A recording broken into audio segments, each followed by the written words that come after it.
والعاقبۃ للمتقین والصلاة والسلام علی سید الانبیاء والمرسلین وعلی آلہ واصحابہ الطیبین الطاہرین اما بعد فاعوذ باللہ من الشیطان الرجیم بسم اللہ الرحمن الرحیم الاخلاء یومئذ بعضهم لبعض الا المتقین صدق اللہ العظیم۔ غوث اعظم بمنے بے سر و ساما مدد قبلہ دین مدد کعبہ ایمان مدد انتظار کرم تست من عینی رائے خدا جو خدا بینو خدا دان مدد کن یا معین الدین چشتی۔ منبر پر رونق افروز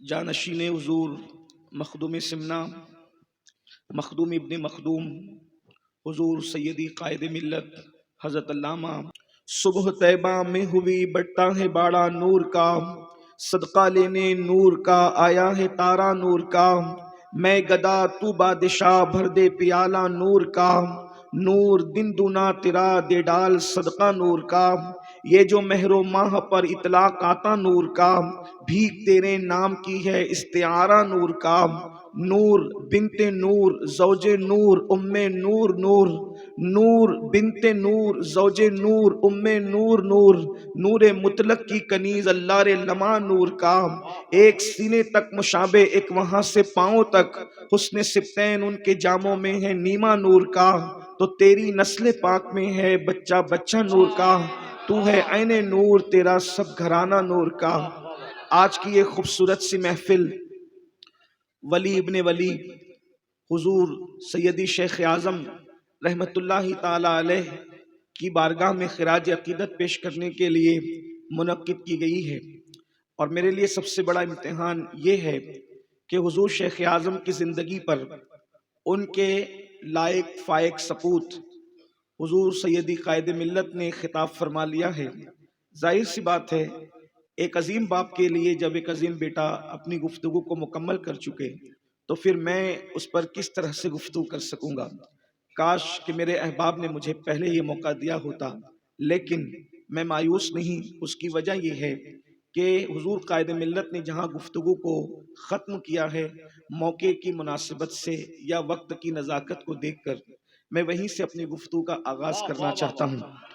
بات یہ ہے کہ جب اچھے لوگ بڑے لوگ کھانا کھا چکتے ہیں تو وہ پلیٹ چاٹ کر صاف کر کے نہیں اٹھتے، بلکہ کچھ نہ کچھ اپنے چھوٹوں کے لیے ٹکڑے چھوڑ کر کے اٹھتے ہیں تاکہ اس کو بعد میں وہ اپنے اس سے خوشہ چینی کر سکے۔ تو حضور قائد ملت کے بعد میری گفتگو کی حیثیت بالکل ایسے ہی ہوگی جیسے کوئی بڑا کھانا کھانے کے بعد دسترخوان پر چھوٹے چھوٹے ٹکڑوں کو چھوڑ دے تاکہ میرے بعد آنے والا اس سے خوشہ چینی کر سکے۔ میری گفتگو کی حیثیت بالکل ایسے ہی ہوگی۔ اس کو آپ کوئی نئی گفتگو نہ تصور کیجئے گا بلکہ حضرت ہی کی گفتگو کا فیضان تصور کیجئے گا۔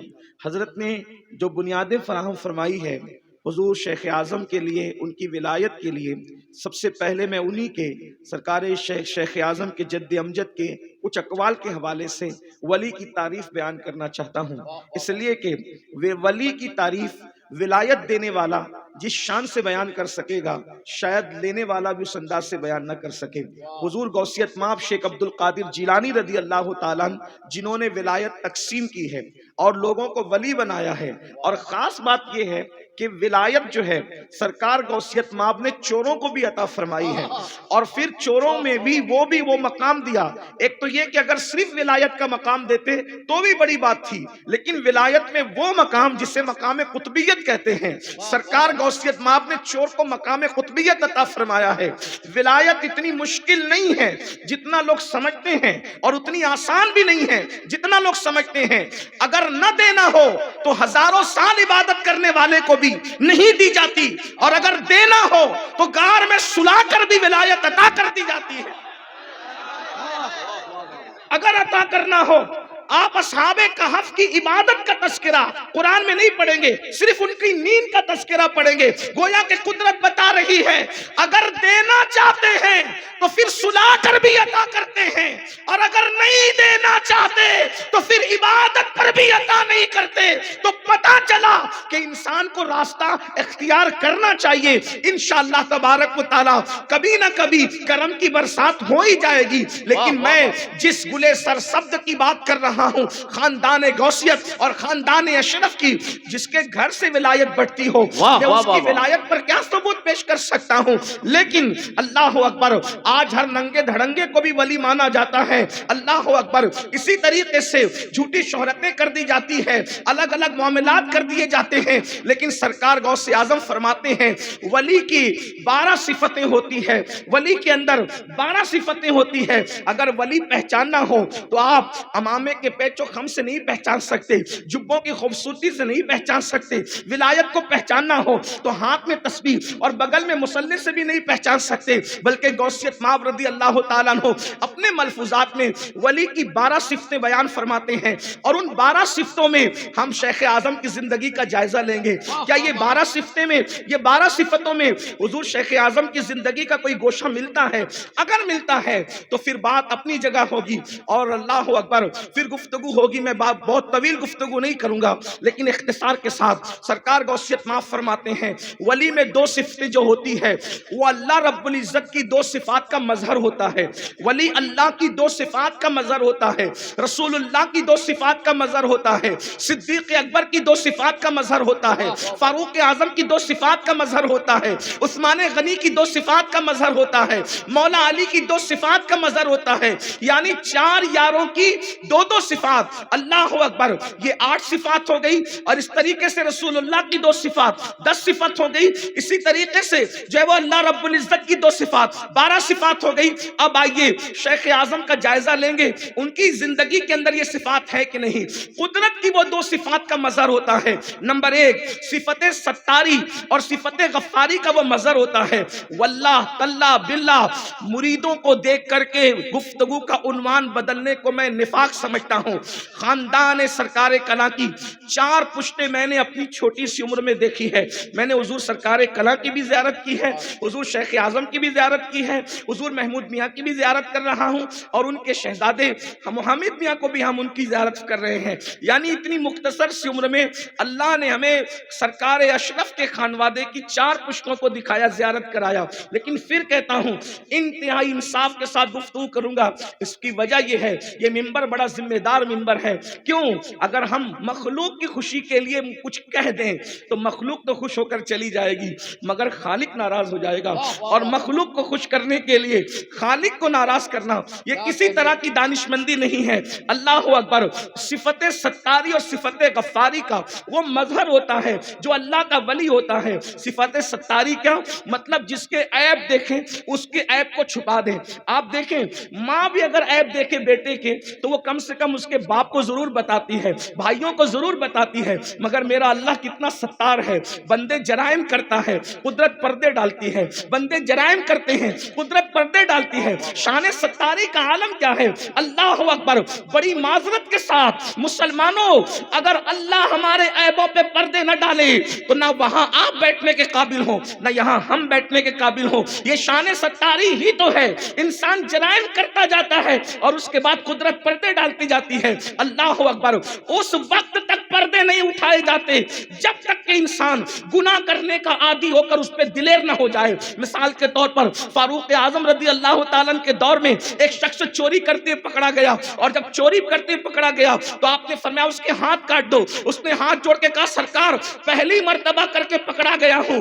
آپ فرماتے اللہ کی قسم تو نے پہلی بار چوری نہیں کی بلکہ تو عادی ہوا اس کے بعد ہی پکڑایا. اس نے کہا میں نے پہلی بار کی. فرمایا میں نہیں مانتا. لیکن جب تحقیق کی گئی تو پتا چلا وہ پہلی چوری نہیں تھی بلکہ وہ چوری کا عادی ہو گیا تھا. لوگوں نے کہا امیر المومنین اتنے یقین سے خدا کی قسم کیوں کھائی جب آپ کو پتا نہیں تھا؟ فرمایا واللہ میرا رب اتنا بڑا ستار ہے کہ پہلی مرتبہ جرم پہ کسی کو پکڑاتا نہیں ہے جب تک انسان جرم کرنے کا عادی نہ ہو جائے اور اس پر دلیر نہ ہو جائے. اللہ اکبر. یہ صفت ستاری ہے. اور اللہ جس کو اپنا ولی بناتا ہے اس کے اندر اس صفت ستاری کا کچھ حصہ عطا فرماتا ہے، یعنی وہ لوگوں کے عیبوں کو کریکتا نہیں ہے بلکہ عیبوں پہ پردے ڈالتا ہے۔ اب اگر میں بات سچی کر رہا ہوں تو شیخ اعظم کو دیکھنے والے یقیناً میری بات کی تصدیق کریں گے۔ شیخ اعظم اس ہستی کا نام ہے کہ جس کی محفل کے اندر کسی کے عیب بطور غیبت بیان نہیں ہوتے تھے، بلکہ جب بھی وہ گفتگو کرتے تھے یا تو تصوف کی گفتگو کرتے تھے، یا تو بزرگوں کی گفتگو کرتے تھے، یا تو اسلاف کی گفتگو کرتے تھے، اس لیے کہ جب پیر غیبت کرنے والا ہو جائے گا تو مریدوں کو غیبت کرنے سے کون بچائے گا؟ جب پیر لوگوں کی عیب جوئی کرنے والا ہو جائے گا تو عیبوں پہ پردے کون ڈالے گا؟ واللہ لوگ ڈاکٹروں کے پاس اتنا کھل کر کے اپنے معاملات بیان نہیں کرتے جتنا مشائخ کے پاس اپنے معاملات بیان کرتے ہیں، لیکن اگر وہی سب کے معاملات کو اوپن کرتا پھرے تو بتاؤ لوگوں کا حال کیا ہوگا؟ تو جسے قدرت دوست بناتی ہے اسے صفت ستاری سے حصہ عطا فرماتی ہے۔ اللہ اکبر، میں جلدی جلدی پڑھ رہا ہوں۔ نمبر 2، اسے صفت غفاری سے بھی حصہ عطا کیا جاتا ہے، یعنی معاف کرنا۔ اللہ اکبر، میں کوئی واللہ مردہ جو گڑ چکا ہے اس کو اٹھانا نہیں چاہتا، لیکن جو لوگوں نے حضور سرکار کلا کے وصال کے بعد کے حالات دیکھے ہیں وہ اس بات پر گواہ ہیں کن حالات سے شیخ اعظم گزرے ہیں۔ اللہ اکبر، جو خود کہتا ہے کہ غموں میں روتے ہوئے میرے آنسو مثل نیر ہو گئے ہیں۔ اللہ اکبر، مخدوم سمنا رحمت اللہ علیہ کی نیر سے اپنی آنسوؤں کو جو تشبیہ دیتا ہے، مگر واللہ جس وقت ستانے والوں نے معافی کی طلب کی ہے حضور شیخ اعظم نے اپنے نانا جان مصطفیٰ جان رحمت صلی اللہ علیہ وآلہ وسلم کے طریقے پر چلتے ہوئے آپ نے صمیم قلب کے ساتھ، کھلے دل کے ساتھ لوگوں کو معاف کر کے بتا دیا کہ صفت غفاری سے بھی اللہ نے آپ کو حصہ نصیب فرمایا ہے اور آپ نے معاف کیا ہے۔ خود ہمارے شہر مالیگاؤں کے اندر میں ایسے مجرموں کو جانتا ہوں جنہوں نے حضور شیخ اعظم کے ان دنوں میں بڑا دل دکھایا ہے، لیکن جب معافی کے لیے آئے ہیں تو معاف بھی کیا ہے، اور صرف معاف نہیں کیا بلکہ عطا بھی فرمایا ہے۔ تو گویا کہ جس کو ولایت دی جاتی ہے صفت ستاری اور غفاری کا اسے مظہر بنایا جاتا ہے۔ یہ حال ہے۔ اللہ اکبر، آپ اندازہ فرمائیں معاف کرنے کا طریقہ۔ ایک مرتبہ میں خود حضور شیخ اعظم کی محفل میں موجود تھا۔ میری عمر اس وقت زیادہ نہیں تھی، لیکن میری قوت حافظہ جہاں تک میری رہنمائی کر رہی ہے، میں بالکل جو ہے اگر صحیح کہہ رہا ہوں کہ اپنی قوت حافظہ کی بنیاد پر، تو ایک بات آپ کو بتاتا ہوں ان کی سوچ کیا تھی۔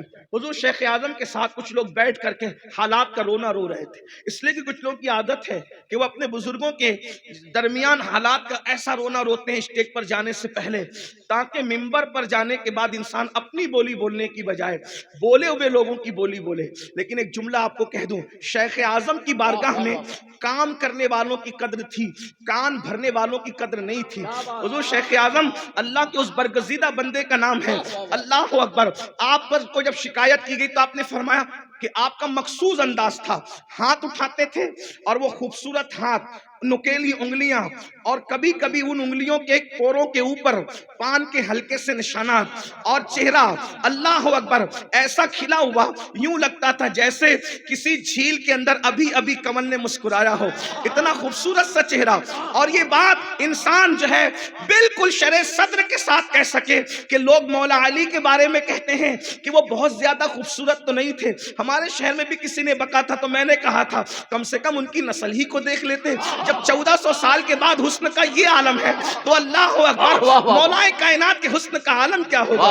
اندازہ فرمائے، بڑا حسین سا چہرہ، اور پان کھانے کی وجہ سے وہ لال سے ہونٹ سرکار مخدوم اشرف جہانگیر سمنانی کے ہونٹوں کی یاد تازہ کرتے ہیں۔ مخدوم علامہ شرف الدین یحییٰ منیری نے جس وقت مخدوم پاک رحمت اللہ علیہ کی صفات بیان کی تھی اس میں سے صحیح النسب حسینی سید کے ساتھ یہ بھی کہا وہ اتنا خوبصورت ہوگا کہ اس کے حسن کی وجہ اس کے داڑھی کے اوپر بھی ظاہر ہوگی اور اس کے ہونٹوں سے پان کے اثرات ظاہر ہوں گے۔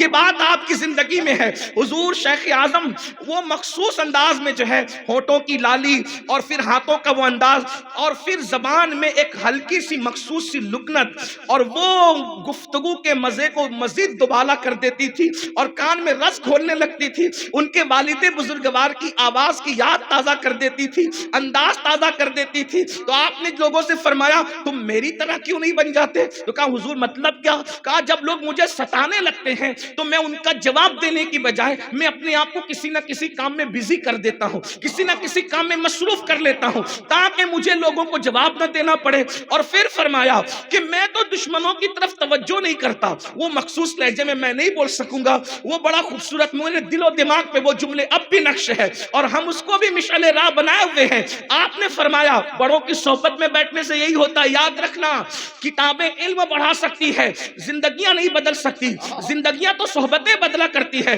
اس لیے جب بھی کوئی صاحب دل مل جائے تو چند لمحے اس کے قدموں میں بیٹھنے کی کوشش کرو، کس لیے کہ عارف رومی نے کہا ہے یکساب صحبت با اولیاء بہتر صد سالہ طاعت بیریا۔ اللہ اللہ، کسی صاحب دل کی صحبت میں بیٹھنے سے وہ ملتا ہے جو مہینوں سالوں برسوں محنت کرنے سے نہیں ملتا۔ اللہ اکبر۔ آپ نے فرمایا میں تو رابعہ بصری کی طرح ہوں، دشمنوں پہ توجہ ہی نہیں کرتا۔ تو لوگوں نے پوچھا حضور مطلب کیا؟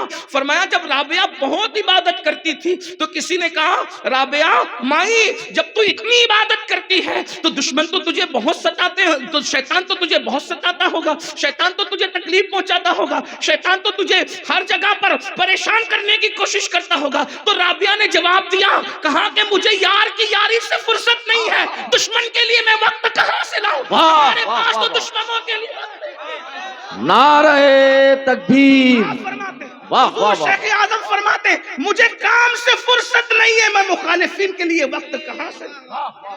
آپ اندازہ فرمائے ایسا مرشد اللہ تعالیٰ نے آپ کو عطا فرمایا جسے شیخ اعظم واقعی وہ شیخ اعظم واقعی شیخ اعظم تھے۔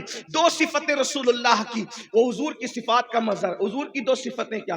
حضور امت کے لیے رفیق بھی ہیں اور شفیق بھی ہیں۔ حضور غوث پاک، رفیق کا مطلب ہوتا ہے دوست اور شفیق کا مطلب ہوتا ہے شفقت کرنے والا، پیار کرنے والا۔ میں واللہ لازم کہہ رہا ہوں، زیادہ قسمیں کھانا بھی اچھی بات نہیں، لیکن عنوان نازک ہے۔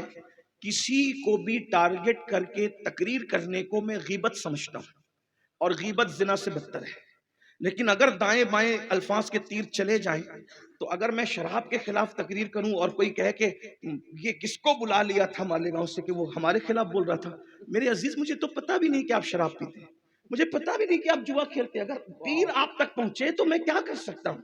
تو بڑی معذرت کے ساتھ پھر کہہ رہا ہوں، آپ دھیان میں مت لائیے گا، ٹارگٹ کر کے تقریر کرنے کو غیبت سمجھتے ہیں ہم، اور غیبت زنا سے بدتر ہے۔ یہ ممبر اتنا مقدس اس لیے نہیں ہے کہ آ کے کسی کی غیبت کر جائیں، اور یہ بھی آپ کو کہہ دوں کوئی اتنا قیمتی بھی نہیں ہے کہ ہم اس کی غیبت کریں۔ امام حسن بصری فرماتے ہیں کہ اگر میں کسی کی غیبت کرتا تو اپنے ماں باپ کی کرتا۔ توجہ ہے آپ کی؟ اگر میں کسی کی غیبت کرتا تو اپنے ماں باپ کی کرتا۔ کیوں؟ اس کی وجہ یہ ہے کہ جب کوئی کسی کی غیبت کرتا ہے تو اپنی نیکیاں اس کے نام اعمال میں ٹرانسفر کرتا ہے اور اس کے گناہ اپنے نام اعمال میں لیتا ہے۔ تو بھئی اگر یہ کام ہی کرنا، اپنی نیکیاں کسی کو ٹرانسفر ہی کرنا ہے، تو میں اپنے ماں باپ کو کیوں نہ دوں؟ لیکن چونکہ غیبت حرام ہے، ماں باپ کی بھی نہیں کر سکتے، اس لیے نہیں کرتے۔ تو توجہ فرمائیں، رفیق اور شفیق ہوتا ہے وہ مرشد ولی اپنی قوم پر، اس طرح جیسے اللہ کے رسول رفیق اور شفیق تھے امت کے لیے۔ مطلب کیا؟ حضور کی رفاقت کا انداز کیا تھا؟ اگر مدینہ منورہ کے ننھے ننھے بچے حضور کا ہاتھ پکڑ کے کہتے یا رسول اللہ ہمارے گھر چلیے اور کھانا کھا لیجئے، اگر اللہ کے رسول کو بھوک لگی ہوتی تو اللہ کے رسول یہ نہیں دیکھتے کہ کسی کا جھوپڑا ہے یا کسی کا محل ہے۔ حضور کو جس نے بلایا، رفاقت کا عالم یہ تھا، رفاقت کا عالم یہ تھا، جس نے آواز دی حضور پہنچ گئے۔ اللہ اکبر، کس طرح پہنچے؟ انسان تو انسان جانوروں کی فریاد پر بھی پہنچ گئے، عقل مند تو عقل مند پاگلوں کی فریاد پر بھی پہنچ گئے۔ جس نے چڑیوں کی فریاد سنی، جس نے پاگل اونٹوں کی فریاد سنی، جس نے اللہ اکبر پاگل انسانوں کی فریاد سنی، حضور علیہ الصلوۃ والتسلیم کا انداز یہ تھا۔ رفیق ہوتا ہے وہ اپنی قوم پر جیسے حضور امت پر رفیق تھے۔ بڑی معذرت کے ساتھ آج تو ہم نے امیری اور غریبی میں جنازے بھی بانٹ دیے، امیری غریبی میں جنازے بھی بانٹ دیے، شادیاں بھی امیری غریبی میں بانٹ دی۔ بڑی معذرت کے ساتھ اگر کلکتہ کا کوئی مرید بیمار ہے اور مالدار ہے تو ہزاروں کلومیٹر سے سفر جو ہے وہ فون چلا جائے گا، حاجی صاحب آپ خیریت سے تو ہیں؟ لیکن اگر گلی کا مرید مر گیا ہے تو اس کے جنازے میں شرکت کے لیے وقت نہیں ہے۔ کیوں؟ اس لیے کہ ہم نے امیری اور غریبی میں جنازوں کو، شادیوں کو تقسیم کر دیا ہے، مگر اللہ کے رسول علیہ السلام کا یہ حال نہیں تھا۔ حضور کی شان یہ تھی، اگر پتا چلا کہ ابو جہل بیمار ہے، دشمن ہے، جان کا دشمن ہے، حضور اس کی بھی عیادت کے لیے جاتے ہیں۔ اللہ کے رسول کو پتا چلتا ہے کوئی یہودی بیمار ہے، اس کی بھی عیادت کے لیے جاتے ہیں۔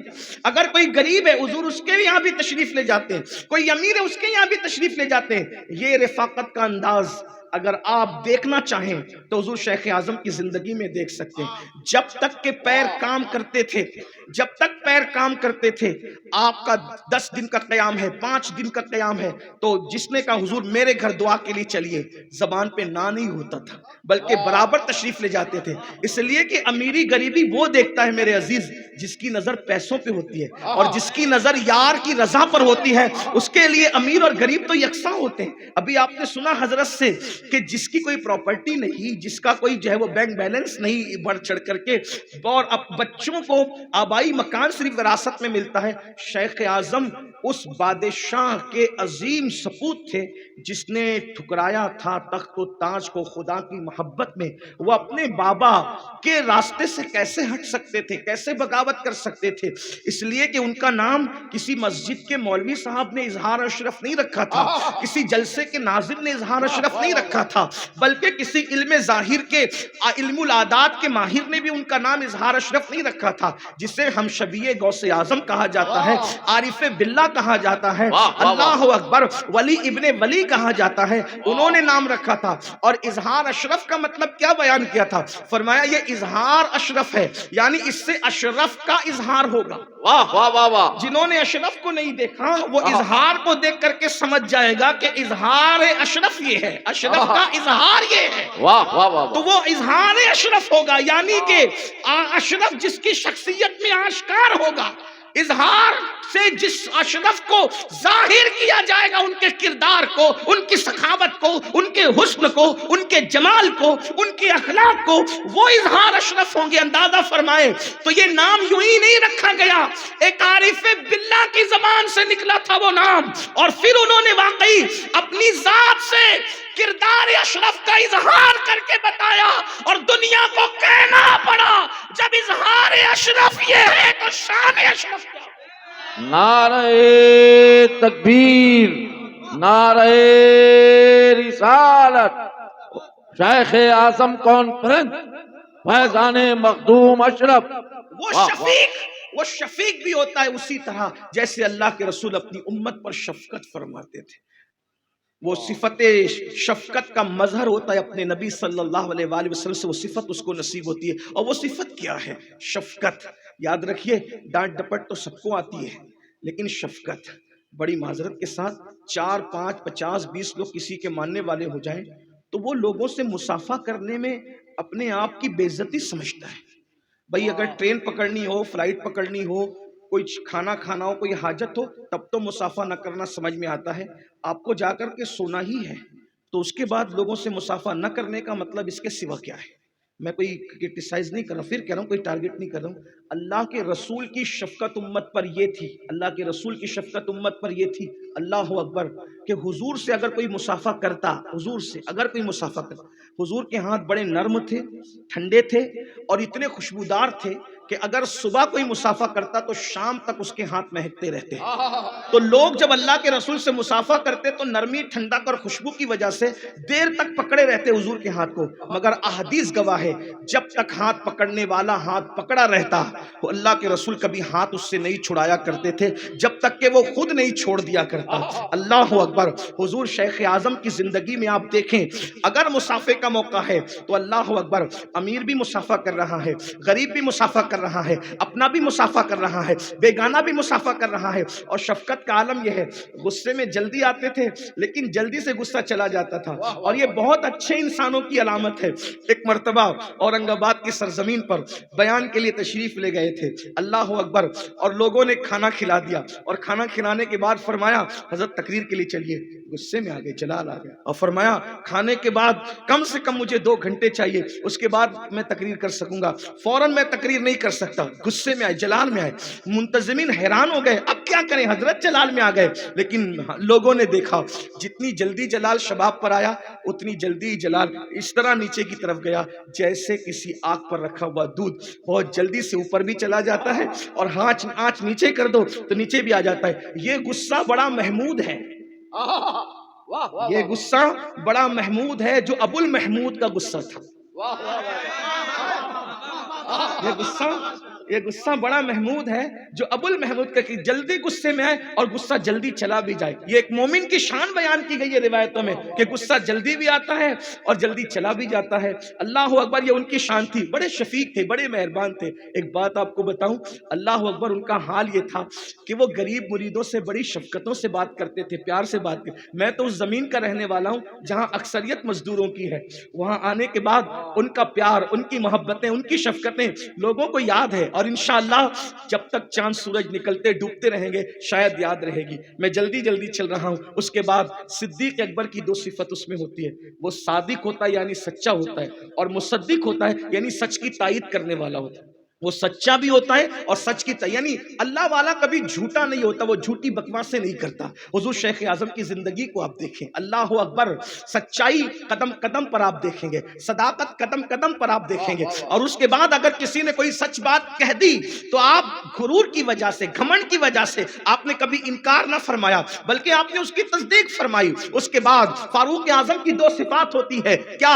امر بالمعروف نہی عن المنکر، وہ نیکی کا حکم دیتا ہے اور برائی سے روکتا ہے۔ یہ 2 صفتیں اس کے اندر ہوتی ہے۔ واللہ آج حالات یہ ہیں، اگر سونے کی انگوٹھی کسی مالدار کے ہاتھ میں ہے تو چشم پوشی کر لی جاتی ہے، اور اگر اللہ اکبر کسی غریب نے ہلکی سی بھی کوئی بات مزاج کے خلاف کی تو اس کی پوری نظر اتار لی جاتی ہے۔ یہ حالات ہوتے ہیں، مگر حضور شیخ اعظم کے اندر یہ بات تھی، جب بھی کوئی بات کسی میں دیکھی تو امر بالمعروف کے تحت اللہ اکبر نیکی کا حکم دے دیا، یا پھر برائی دیکھی تو برائی سے روک دیا۔ ایک مرتبہ جو ہے اللہ اکبر، ایک نکاح میں حضرت کے ساتھ مالیگاؤں میں شریک تھا، اور اس کے بعد جو ہے حضرت سے جب کسی نے، حضرت نے فرمایا مہر کیا ہے، مہر کیا ہے، تو حضرت سے کسی نے کہا حضرت آپ ہی مقرر کر دیں۔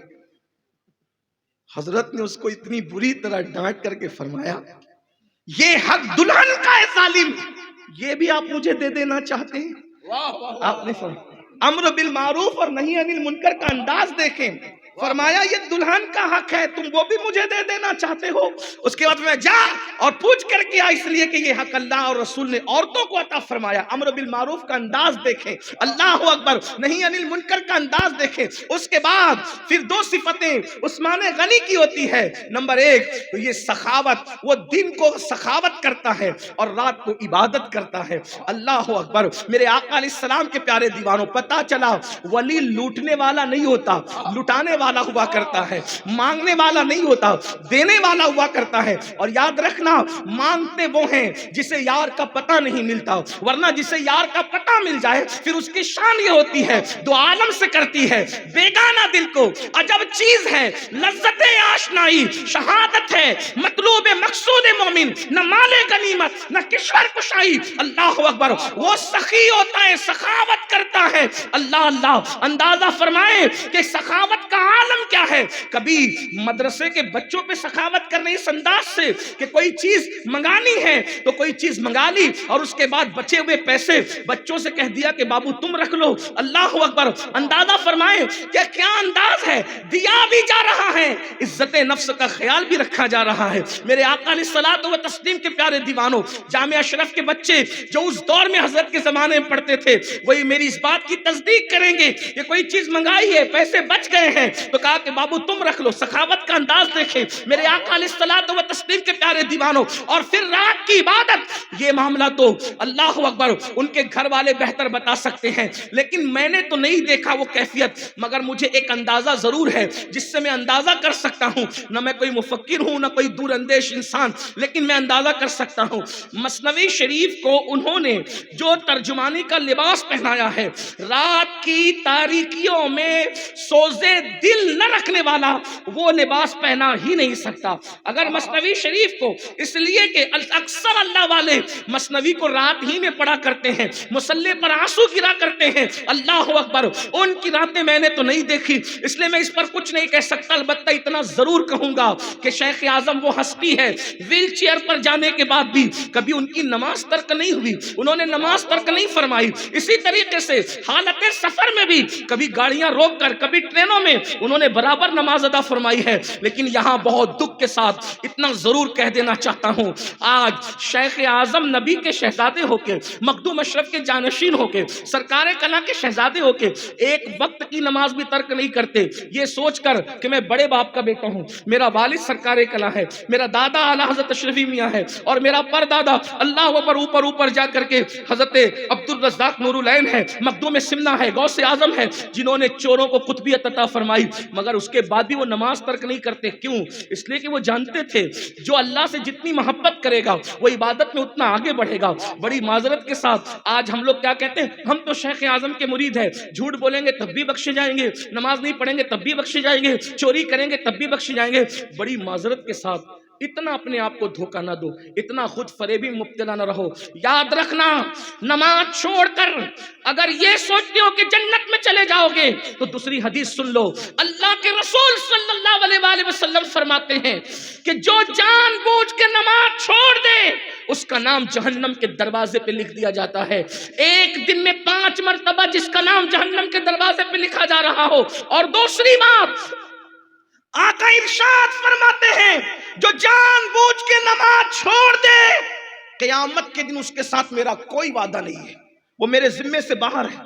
آپ سے پوچھتا ہوں، مجھے بتانا، سچ سچ بتانا، اگر تم اپنے باپ کے وفادار ہو تو تمہارا بابا جس سے ناراض ہے کیا تم اس سے راضی رہ سکتے ہو؟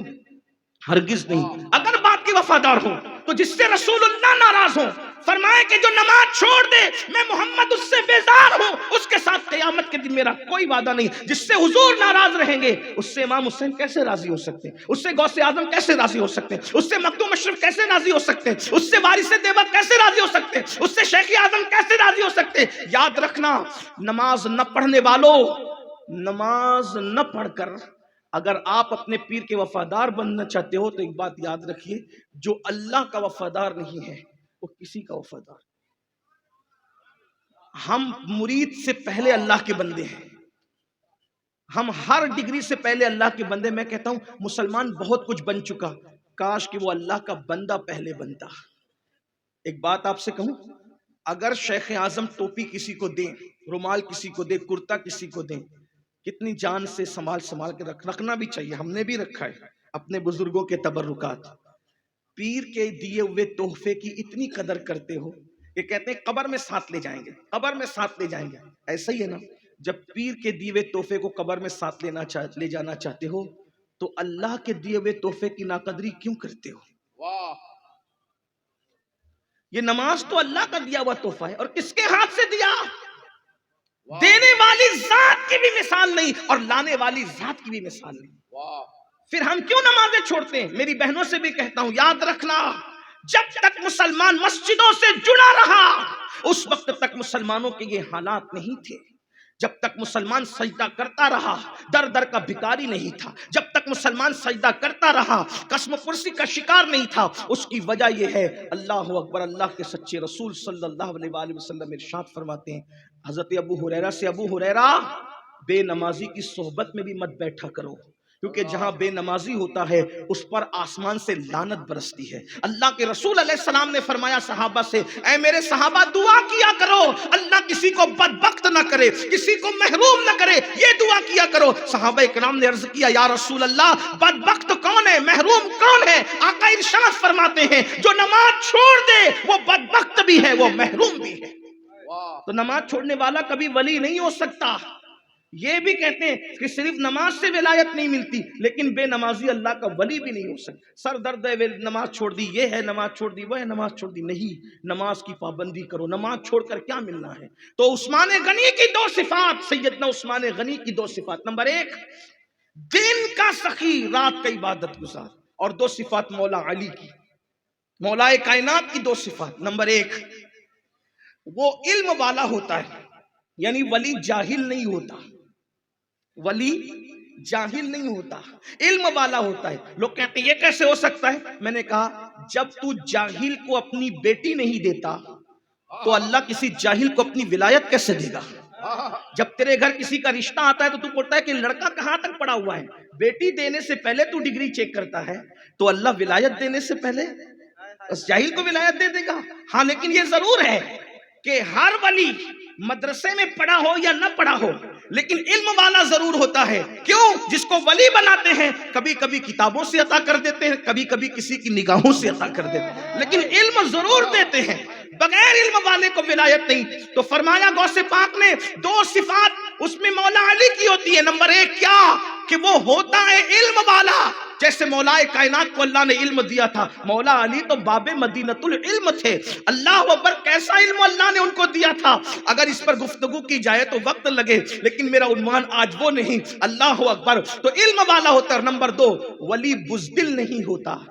غوث پاک فرماتے ہیں علم والا ہوتا ہے اور بہادر اور شجاع ہوتا ہے اللہ کا ولی، یعنی ولی بزدل نہیں ہوتا، ظالم بھی نہیں ہوتا اور بزدل بھی نہیں ہوتا، اس لیے کہ جو ظالم ہو وہ بھی ولی نہیں ہو سکتا اور جو بزدل ہو وہ بھی ولی نہیں ہو سکتا۔ تو اب بہادر ولی ہوتا ہے۔ تو بہادر کسے کہتے ہیں؟ بہادر کی تعریف حضور نے خود فرمائی، صحابہ سے پوچھا بتاؤ سب سے زیادہ بہادر کون ہے؟ تو صحابہ نے کہا یا رسول اللہ جو شخص جو ہے سب کو پچھاڑ دے اور اس کو کوئی نہ پچھاڑ سکے وہ سب سے بہادر ہے۔ فرمایا نہیں، سخت غصے کے وقت جو غصے کو پی جاتا ہے وہ سب سے زیادہ بہادر ہوا کرتا ہے۔ تو جو ولی ہوتا ہے وہ شجاع بھی ہوتا ہے، بہادر بھی ہوتا ہے، وہ حالات سے پلپلے پن کا اختیار نہیں کرتا، وہ حالات کے دھارے میں بہہ نہیں جاتا۔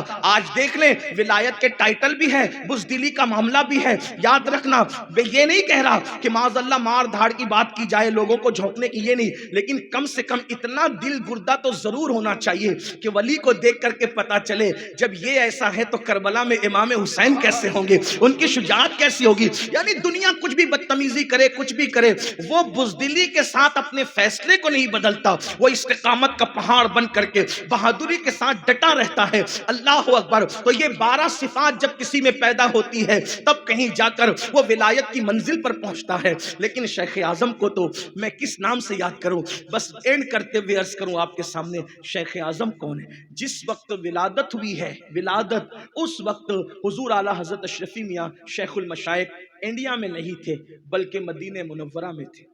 جب آپ کی ولادت ہوئی، آپ کی ولادت حضور سیدی اشرفی میاں رحمت اللہ علیہ کی ظاہری حیات میں ہو گئی تھی، نام بھی آپ نے رکھا، حضور سیدی سرکار کلاں رحمت اللہ تعالی علیہ نے جو ہے وہ اطلاع دلوائی کہ جو ہے وہ آپ کے یہاں پوتا آیا ہے، نام تجویز کر دیا، میں نے بتا دیا آپ کے سامنے۔ اس کے بعد حضور اشرفی میاں جب کہ چوچا شریف تشریف لائے، اب حضور شیخ اعظم کو جاننے کے لیے کوئی لمبی چوڑی تقریر کرنے کی بجائے صرف یہ اشرفی میاں کون ہے جن کے بارے میں امام اہل سنت کہیں اشرفی اے رخت آئینہ حسن خوباں، اے نظر کردہ وہ پروردے سہ محبوبہ۔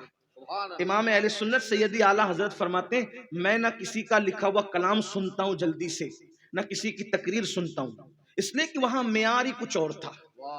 معیار کہتے ہیں میں کلام سنتا ہوں کسی کا لکھا ہوا، یا تو کافی مراد آبادی ہے یا تو اپنے بھائی مولانا حسن بریلوی ہے، باقی اور کسی کا کلام نہیں سنتا، کیونکہ لوگ کچھ کا کچھ کہتے ہیں کلام میں۔ معیار کیا ہے؟ آج بھی دیکھیں کیا معیار ہے، لکھنے والوں کا معیار کیا ہے؟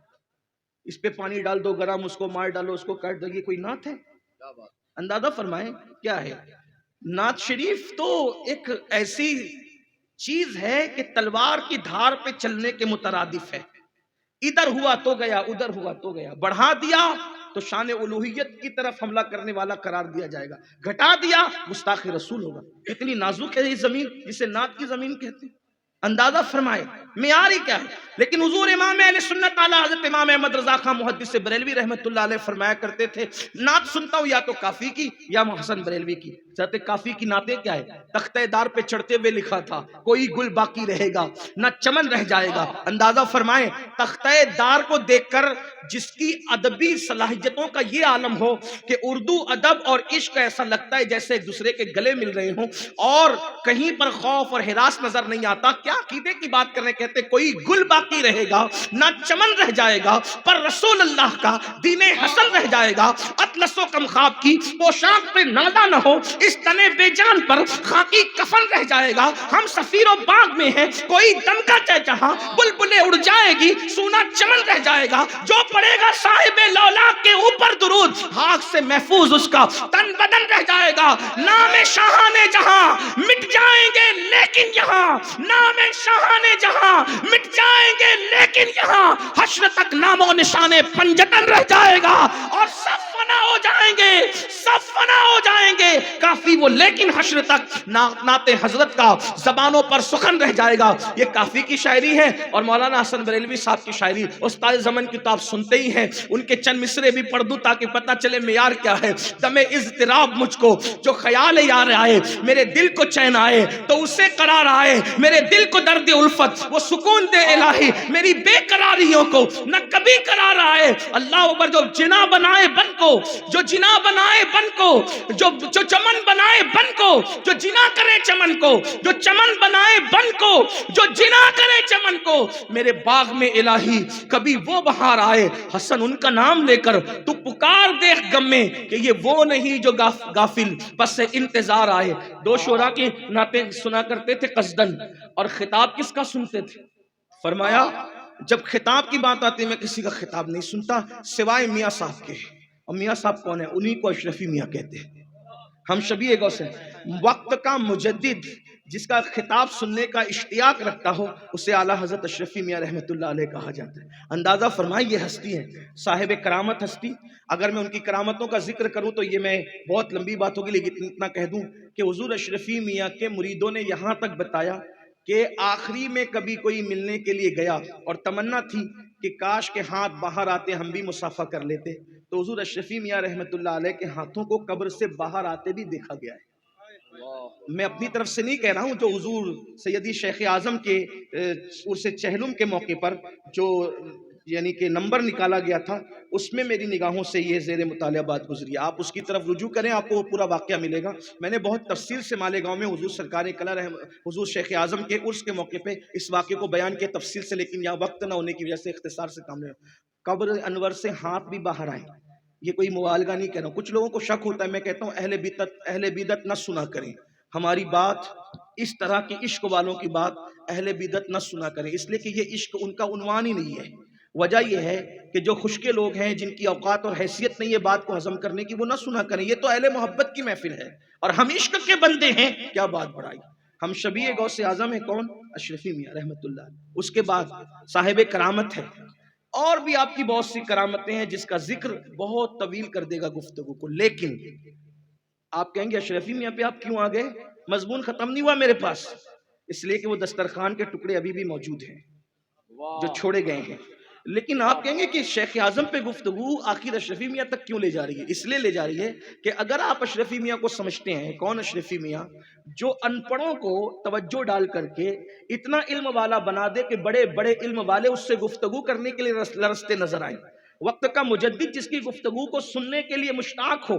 اللہ اکبر. جس کی نگاہوں کا عالم یہ نگاہوں کا کہ اگر کسی کا جنازہ جا رہا ہو آسمانوں پر تو وہ نگاہ اٹھا کر کے کہے کہ قطب الارشاد کا جنازہ جا رہا ہے. وہ قطب الارشاد کون تھا؟ حضور اشرفی میاں کی نظر دیکھ رہی ہے کہ بریلی کا قطب الارشاد کا جنازہ جا رہا ہے اور حضور محدث اعظم سے فرمایا جا رہا ہے قطب الارشاد. جس کی نظر کا یہ عالم ہے توجہ فرمائیں جس کی نظر کا یہ عالم ہے کہ وہ قطب الارشاد کی روح کا جنازہ جاتے ہوئے دیکھ لے. جس کی نگاہ کا عالم یہ ہے کہ نظر ڈال دے تو ادنا کو اعلیٰ کر دے. یہ ہستی اشرفی میاں ہے. اب جب مدینہ منورہ سے حضور اشرفی میاں آتے ہیں حج کرنے کے بعد فارغ ہو کر آتے ہیں تو اپنے پوتے کو اپنی گود میں لیتے ہیں اور گود میں لے کر کیا فرماتے ہیں؟ حضور اشرفی میاں حضور شیخ اعظم کو گود میں لے کر کیا فرماتے ہیں؟ اللہ اکبر. مجھے ایسا لگتا ہے اللہ اللہ، حضور اشرفی میاں جیسا چاند سا چہرہ اور ان کی گود میں ایک چاند سا چہرہ جب ایک دوسرے کے آمنے سامنے ہوئے ہوں گے تو آسمان پر تو ایک ہی چاند ہے، لیکن اس وقت تو اس خطہ زمین پر دو چاند ایک ساتھ جمع ہو گئے. ایسا لگتا ہوگا جیسے کوئی کتاب پر کتاب رکھی ہوئی ہے، یا چاند پر چاند رکھا ہوا ہے، یا سورج پر سورج رکھا ہوا ہے، یا کسی پھول پر پھول رکھا ہوا ہے. کیا لگتا ہوگا یہ تو دیکھنے والے جانے، لیکن البتہ اتنا ضرور ہے کہ حضرت نے حضور شیخ اعظم کو گود میں لیا اور گود میں لے کر کے ایک تاریخی جملہ فرمایا جو شیخ اعظم کی شان کو سمجھنے کے لیے بہت بڑی رہنمائی کا کام دیتا ہے. فرمایا یہ کون ہے؟ حضور شیخ اعظم کی طرف اشارہ کر کے میں، یہ کون ہے؟ اب کون کیا کہہ سکتا تھا، وہاں کون کہہ کیا سکتا تھا؟ فرمایا یہ میں ہے. حضور شیخ اعظم کے لیے فرمایا یہ میں ہے. اس کی تصدیق کرنے والے کہیں گے کہ کہتے ہیں یہ میں ہے اور میں یہ ہے. توجہ فرمائیں، یعنی کہ یہ میں ہے اور میں یہ ہے کا مطلب کیا ہے؟ مطلب یہ ہے کہ جس نے مجھے نہیں دیکھا، اگر میری ولایت، میری کرامت، میری بزرگی، میرا تقوی، میری پرہیزگاری کا عکس جمیل دیکھنا ہے تو اظہار اشرف کو دیکھا کرے، اور جس نے اظہار اشرف کو دیکھا اس نے مجھے دیکھا، جس نے مجھے دیکھا ان کو دیکھا. واہ واہ واہ واہ، نعرہ تکبیر، روحانیت کی نعرہ رسالت. شیخ اعظم کانفرنس حضرت علامہ سید امین القادری. واہ روحانیت کی کس بلندی پر شیخ اعظم فائز ہوں گے. اشرفی واہ. میاں فرما رہے کہ یہ میں ہے اور میں یہ ہے، اور اسی کو کہا جاتا ہے کہ من تو شدم تو من شدی. واہ من تو شدم، یہ حضرت خسرو کہہ رہے ہیں، من تو شدم تو من شدی، من تن شدم تو جان شدی، تا کس نہ گوید بعد ازاں تو دیگرم من دیگری. یہ فلسفے کو حضور شیخ اعظم کے حوالے سے سرکار اشرفی میاں رحمۃ اللہ علیہ نے بیان فرمایا. بزرگ تو ہمارے بہت بڑے ہیں، کاش ہمیں بڑا بننے کی ضرورت ہے. ان کے نقش قدم پہ چل کے ہم ان کی کرامتوں کو بیان کر کے نعرے تو لگاتے ہیں، لیکن ان کی استقامتوں کو اختیار کرنے کی کوشش نہیں کرتے. شیخ اعظم ولی ابن ولی کا نام ہے، شیخ اعظم شہزادہ علی کا نام ہے، شیخ اعظم حضرت مختوم اشرف کے اظہار کا نام ہے. اس لیے اللہ پاک سے دعا ہے اللہ ان کے روحانی فیوز و برکات سے ہم سب کو مالا مال فرمائے. گفتگو کے درمیان اگر کوئی غلطی ہو اللہ تعالیٰ اپنے حبیب کے صدقوں تو پھر معاف فرمائے. یہ چند بے جوڑ سے الفاظ ہیں جو میں انہی کے شہزادے کے ذریعے سے ان کی بارگاہ میں بطور خراج پیش کرتا ہوں، اس امید پر کہ مجھ پر بھی نظر ہو جائے، میرے حال پر بھی نظر ہو، اور اللہ رب العزت ہم سب کو دین متین کی خدمت کی توفیق بخشے. وما علینا الا البلاغ. السلام علیکم ورحمۃ اللہ وبرکاتہ.